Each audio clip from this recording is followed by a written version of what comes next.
sobreproducción de bioetanol de segunda generación a partir de olote de maíz, el cual se está realizando en el Tecnológico Nacional de México, Campus Perote, por parte del Cuerpo Académico de Procesos Agroindustriales y Bioenergía. Dentro de este cuerpo académico participamos 4 personas, su servidora Fabiola Sandoval Salas, el maestro en Ciencias Carlos Méndez Carreto, la maestra Graciela Ortega Ávila y la maestra Cristel Barrales Fernández. Como ustedes saben, hay una problemática asociada, ¿verdad?, al uso de los combustibles fósiles, generada por precisamente el agotamiento paulatino de los mismos, ¿verdad?, y también porque se asocian, ¿verdad?, a la producción de gases de efecto invernadero que producen el problema del calentamiento global y consecuentemente pues una serie de problemas ambientales. Ante esta situación, bueno, se han estado buscando alternativas, ¿verdad?, para reemplazar este tipo de combustibles, y una de las alternativas es el uso de biocombustibles, los cuales se derivan a partir de la biomasa. Nosotros podemos considerar 3 tipos de biocombustibles de acuerdo a su origen. Los combustibles de primera generación, los cuales se producen normalmente a partir de biomasas que contienen principalmente azúcares o almidones. Estos generalmente se procesan de manera directa para la obtención de los biocarburantes. Los de segunda generación van a utilizar desechos agrícolas, desechos forestales o desechos agroindustriales y están constituidos principalmente, ¿verdad?, de biomasa lignocelulósica, que tiene presente celulosa, hemicelulosa y lignina como principal componente. Y tenemos un tercer grupo que son los de tercera generación, que involucra principalmente a las microalgas y a las macroalgas. Nosotros vamos a enfocar sobre todo en los combustibles de segunda generación. ¿Sí? En el caso del combustible que vamos a comentar es el de el etanol, ¿verdad?, el cual puede obtenerse a través de biomasa lignocelulósica en un proceso que involucra una serie de pasos, principalmente una primera etapa de pretratamiento, que puede ser pretratamiento físico o puede ser hidrólisis. Esta hidrólisis se puede llevar a cabo utilizando soluciones ácidas, soluciones alcalinas, ¿sí? Seguido de esto, bueno, es recomendable que se realice una hidrólisis enzimática para poder romper las cadenas de celulosa que van a dar origen a la glucosa, que es nuestro principal componente. Y finalmente se realiza la fermentación, que es la que va a producir ya el alcohol a partir de estos componentes que fueron previamente hidrolizados. Dentro de este proceso, nosotros vamos a obtener como principal producto, ¿verdad?, el etanol, ¿verdad?, el bietanol conocido comúnmente, pero también se van a generar otros posibles subproductos. Uno de ellos es el gas, ¿verdad?, el gas que se puede obtener después del procesamiento de las vinazas, ¿verdad?, que se puede llevar a producción de biogás, o bien estas mismas vinazas pueden procesarse para poder obtener fertilizantes. Entonces son algunos de los procesos colaterales de la producción de bioetanol. En el caso del olote es muy importante comentar que es un residuo que se produce de uno de los productos base de la alimentación de los mexicanos, que es el maíz. En general, se estima que por cada kilogramo de maíz que se obtiene para la alimentación, se pueden generar alrededor de 170 gramos de olote de maíz. Esto es una gran cantidad, el cual está constituido principalmente de celulosa y hemicelulosa.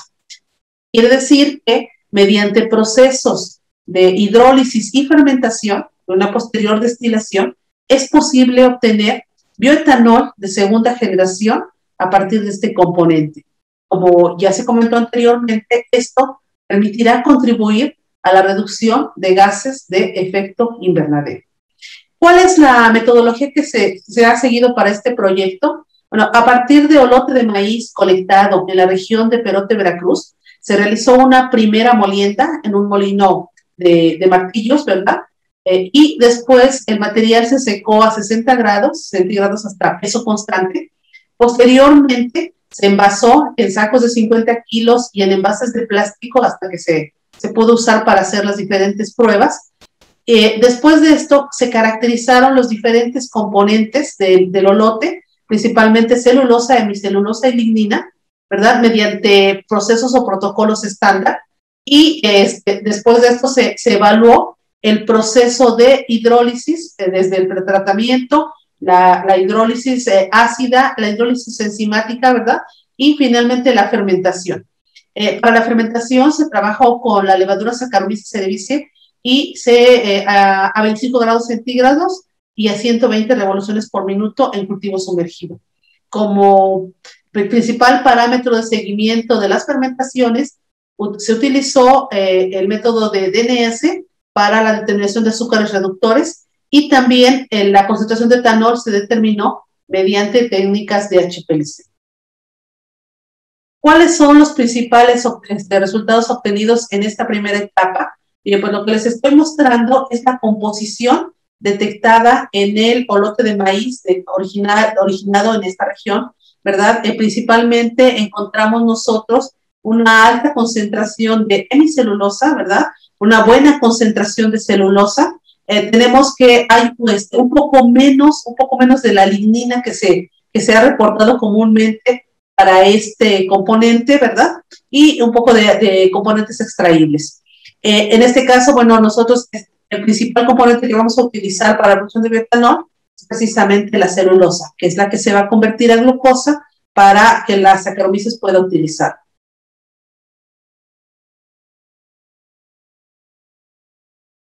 Bien, después de la parte de realizar la etapa de la fermentación, nosotros pudimos evaluar cuáles fueron los resultados. En primer lugar, algunos de los resultados relevantes derivan del pretratamiento. En el pretratamiento pudimos observar, ¿verdad?, que cuando el material se trata con ácidos diluidos, se obtienen grandes cantidades de azúcares reductores. En este caso alcanzan alrededor de 17.3%, ¿verdad?, de azúcares reductores. Sin embargo, cuando nosotros utilizamos la enzima, que estamos utilizando una mezcla de celulasas, pudimos observar que no hay recuperación de ningún excedente o de ninguna cantidad extra adicional a la que ya se había obtenido en la hidrólisis con ácidos. Cuando nosotros hicimos el tratamiento alcalino, observamos que se obtiene una menor cantidad, ¿verdad?, de azúcares reductores después del pretratamiento. Sin embargo, cuando se hace el análisis de la cantidad de azúcares reductores obtenidos después de la hidrólisis enzimática, observamos que puede obtenerse una cantidad alta, ¿verdad?, alrededor del 15% de azúcares, los cuales sumados a lo que se obtuvo en la hidrólisis en el pretratamiento alcalino, dan un total de 19% de azúcares, más alto que el que se obtiene con tratamiento ácido. ¿Okay? En el caso de las muestras testigos sin pretratamientos, solamente se logró obtener el 5.59% de los azúcares presentes. ¿Sí? En este caso, bueno, nosotros obtuvimos esos azúcares, se formuló el medio de cultivo y se inoculó con las Saccharomyces y logramos obtener rendimientos de hasta 3.5 gramos por litro de etanol en el sustrato. Este rendimiento corresponde, ¿verdad? Corresponde a alrededor del 90% del rendimiento teórico de bioetanol. En la figura de la derecha, superior derecha, ustedes podrán observar el comportamiento que tuvo el crecimiento y cómo es que simultáneamente se redujo la concentración de azúcares reductores. ¿Sí? Lo que les mencionaba, ¿verdad? Obtuvimos rendimientos muy buenos, ¿verdad? Y son comparables a los de otros trabajos, aunque no son de etanol, son de biobutanol, con el mismo sustrato. Bueno, estamos considerando que tenemos rendimientos muy buenos. Como conclusiones de este proyecto, las que se tienen hasta el momento, bueno, se encontró que se pueden obtener hasta 19.81% de los azúcares fermentables a través de tratamiento alcalino e hidrólisis enzimática con celulasas, ¿verdad? Y que estos hidrolizados son apropiados para la fermentación debido a que no se han detectado compuestos inhibitorios, porque un rendimiento teórico del 90% puede ser considerado como muy bueno, ¿verdad?, para las fermentaciones. Finalmente, les presento algunas de las referencias que hemos utilizado para apoyar este proyecto, ¿verdad? Y quiero cerrar, bueno, pues presentándoles a los integrantes de nuestro equipo que aparecen ahí en las fotografías, que son quienes han contribuido al desarrollo de este proyecto. Muchísimas gracias a todos.